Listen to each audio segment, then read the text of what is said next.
Hey friends, a lot of users have been asking how they could download and install Paint 3D in 2025 after its depreciation. So, Paint 3D is not available on the Microsoft Store.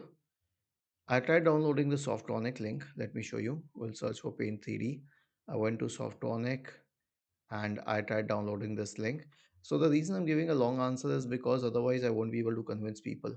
Okay, so it won't work here either. It will redirect you to this website which says that it has been removed. Okay, sorry, the page you requested could not be found.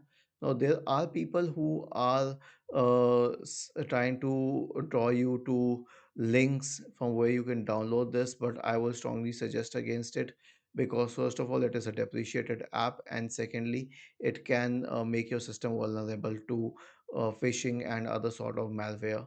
So the best thing to is to understand that Paint 3D does not exist anymore, and you can use some other 3D modeling software for the same. Was this helpful? If yes, then please subscribe to the channel.